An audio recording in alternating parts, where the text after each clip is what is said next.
Hello, and many thanks for joining us. I am Pantam Balata. African countries have not been united, and there have been continuous war and instability in Africa. So what should Africans and Ethiopians do to end this conflict and instability and get united?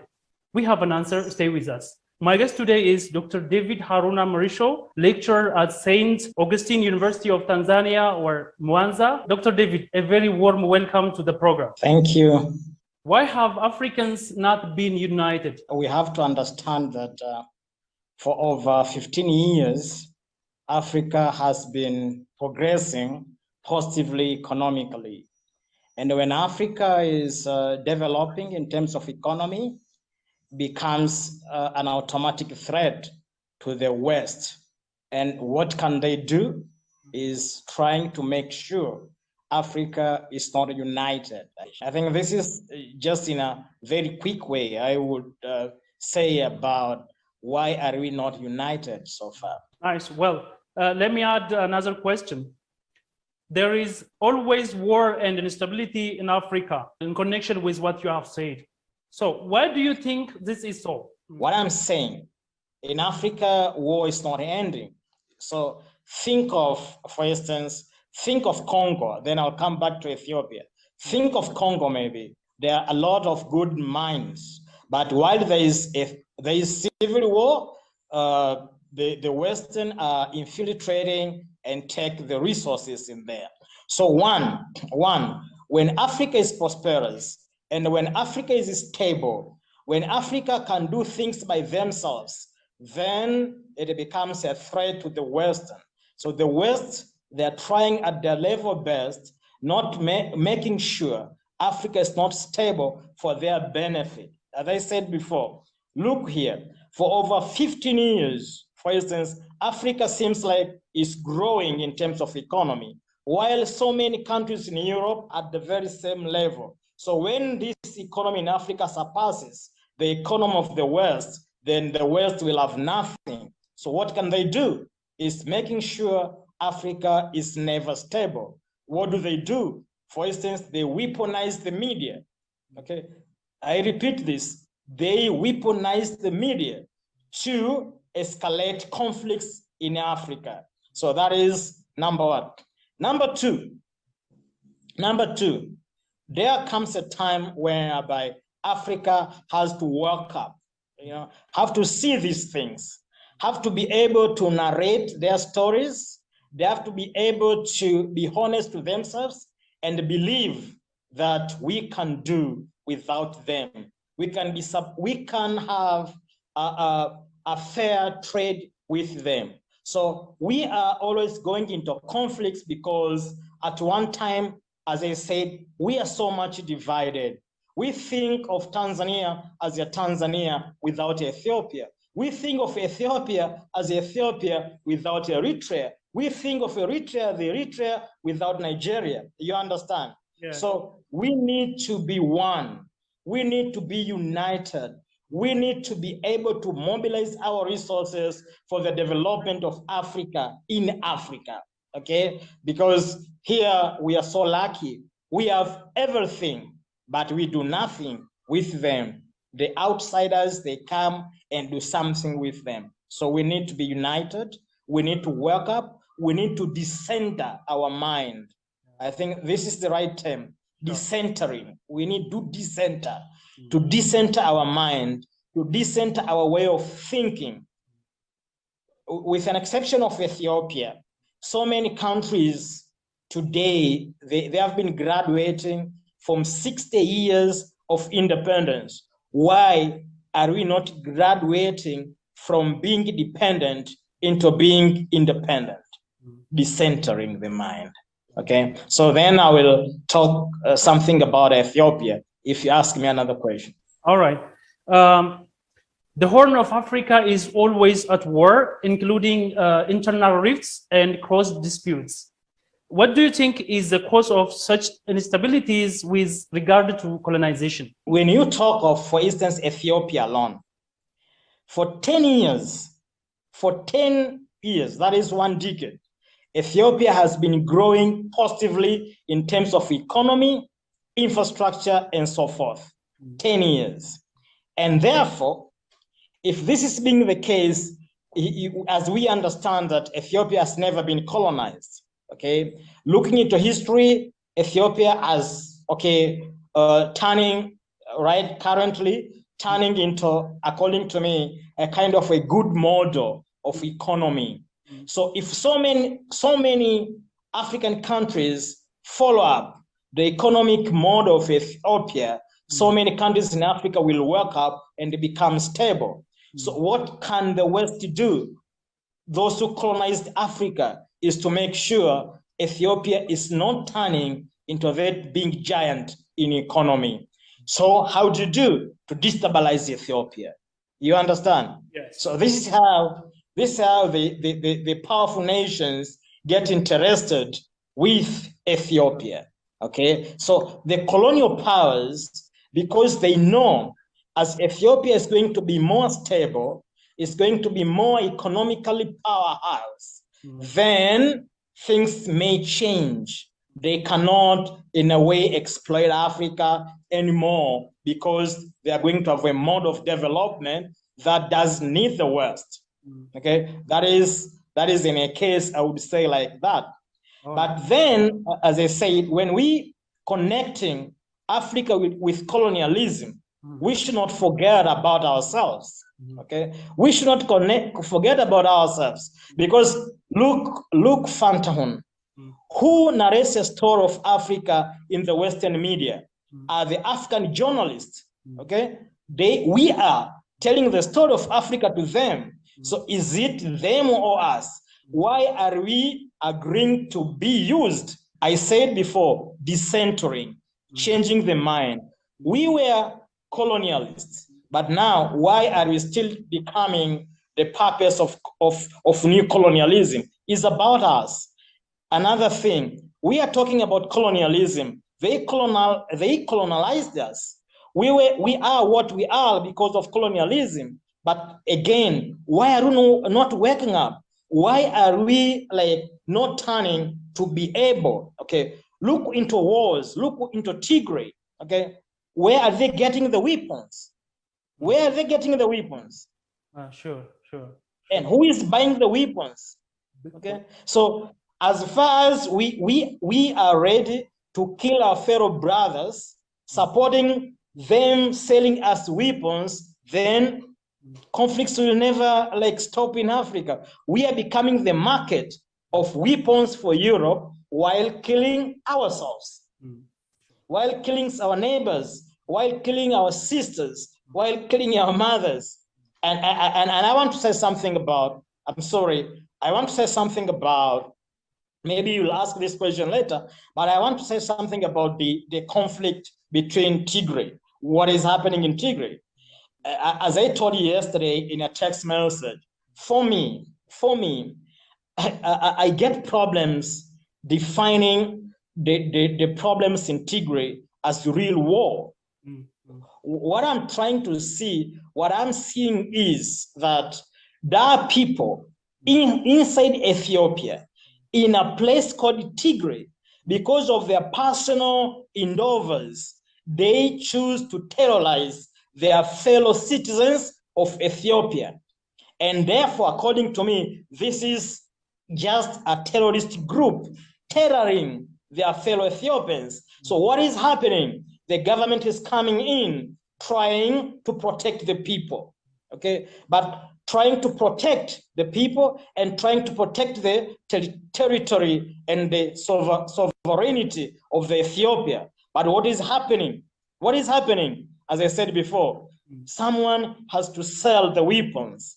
What is happening is, as I said before, someone is just selfish, okay? Someone is just selfish.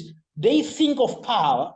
They don't think of the goodness of being Ethiopia, okay? They think of power. Some people in Tigray, they think of power. They don't think of some goodness of unity, okay? Unity. And this is the thing. This is the thing. When Tigray is going to be able to take Tigray, FPLF or something, then is also going to be disengaged again. the sin of disunity doesn't end when you choose to de-unify yourself from the bigger good. You understand? So this is what I'm seeing. The government is fighting terrorism in Tigray. I'm sorry, this is my perspective. I'm not seeing it as war. I'm seeing it as a group of small people, because of their selfish, are used by the West, destabilizing Ethiopia because of the growth that is happening in Ethiopia for 10 years. And therefore, that growth is becoming a threat to the Western. You have to destabilize it. And they have seen the weaker part. And which is the weaker part is Tigray. And they have penetrated Tigray to destabilize Ethiopia. And these people in Tigray, small group of people who are selfish, are taking that part, being insurgents and being terrorists. The government is protecting the country from terrorists. I mean, this is my approach as I see the issue of Tigray. If you call that war, it depends how you define war. Doctor, do you think that Westerners are not responsible for the war and instabilities in all African countries, and particularly in Ethiopia with TPLF? Think about the weaponized media of the Western. You understand? Yes. Think about the weaponized media. So the Western is weaponizing the media to bring wrong information of the things which are happening in Africa to destabilize Africa. Okay, they, for instance, now, I understand there is this very famous dam which is built in Africa, and about more over 5 countries. Maybe they're going to buy electricity and there'll be light for so many poor people in Africa. But who is talking about that? All the media is talking about conflict in Tigray.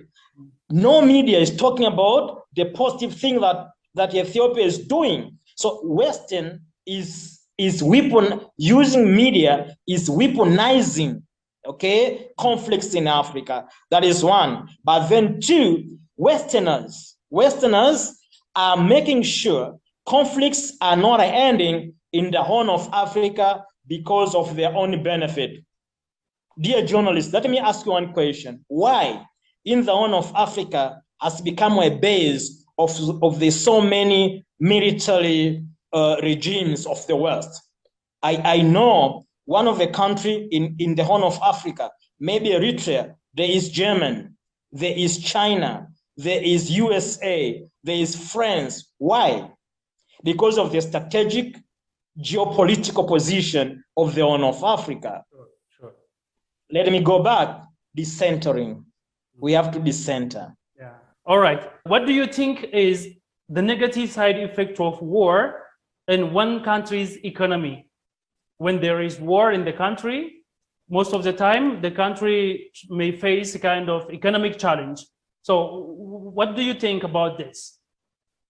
I was like looking into some information, for instance, in Tigray yesterday and this morning, and at many times it was like tears would flow in my. I mean, why? Because I've seen small children flying from homes. I have seen people dying. I have seen, Tigray is becoming a home of hunger, diseases, and so many things. And when people are dying, when people are not strong, cannot feed themselves, it's very automatic that these people cannot do some economical issues, some economic activities, and therefore degenerating the economy of a place and the economy of a country. That is number one. So, but number 2 is look into the infrastructure. I understand Tigray, as for so many people, so many years, so many leaders of Ethiopia have been coming from Tigray. But if I look into Tigray, it is still one of the poorest places in Ethiopia. No infrastructure, but war destroys what was there in terms of infrastructure. What do you think about economic generating activities? So war with famine causes trauma and the humiliation to our fellow brothers and sisters it causes stagnation in terms of growing economically, but then it displaces people. I always say, why are we not accepting the call from God, go and keep your brother? We are not keeping our brothers, we kill them. We put a situation whereby we kill each other. Why? So humanity is not dignified with war. So talk about hunger, you talk about infrastructure. I was trying to take this in what is happening in Tigray, and I say that humanity, the human dignity is misplaced. I've seen children yesterday and this morning. I was trying to start the Tigray war in a close eye, but I was interested how humanity is being in trouble. Small children, women, young people, all of these are in big problems. I've seen people dying. I've seen children suffering. I've seen women walking distances, so misplaced human people. That is one. And I said people dying, but I was trying to stress on the destruction of the infrastructure, which destabilizes the economy of a place. I mean, because if you look into Tigray, for me, by history, is a poor place. And this poor place, instead of choosing things that will make them develop, they had to choose fighting, killing their fellow brothers and sisters. So in this, you stagnate the development of the economy. So this is maybe in a general picture what war and the conflict have a very negative sense of impact to humanity and to the development of a place, because there is no economic activities that will be handled on as people are misplaced, people are running away as refugees, and people are fighting. As a Pan-Africanist, what do you suggest Africans do to safeguard their country's stability, economic development, and peace? What do you suggest? Number one, unity. Mm-hmm. Number one, unity. Mm-hmm. We should not think of ourselves as Africans with different ethnicities. Mm-hmm. Okay. One time I was listening to Abiy, the Prime Minister of Ethiopia. He said, our borders should only used for governance purposes, not for the movement of people.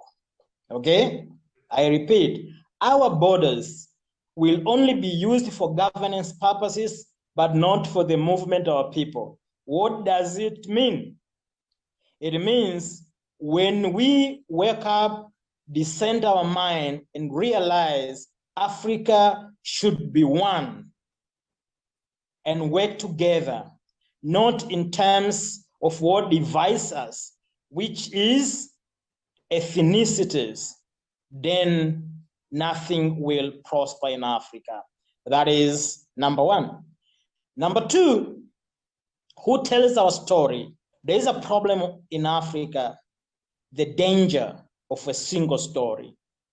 Whoever tells a story of Africa, he tells a story of Africa as a place of war, as a place of poverty, as a place of famine, as a place of refugees, as a place of disasters. No one is telling a story of Africa about the construction of a dam in Ethiopia.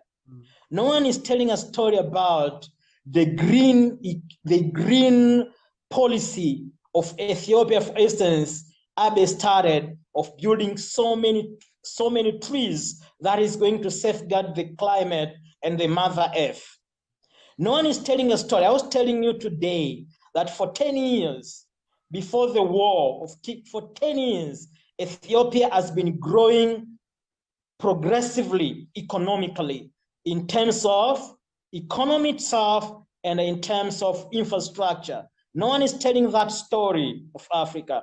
No one is telling a story about Africa progressing over 15 years without stagnation, while the Western countries are stagnated somewhere. The stories about Africa are the negative stories. Here is the thing.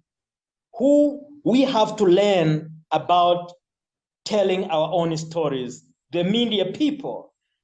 Maybe your TV is doing good, trying to tell the story of Africa by Africans. That should be the way forward.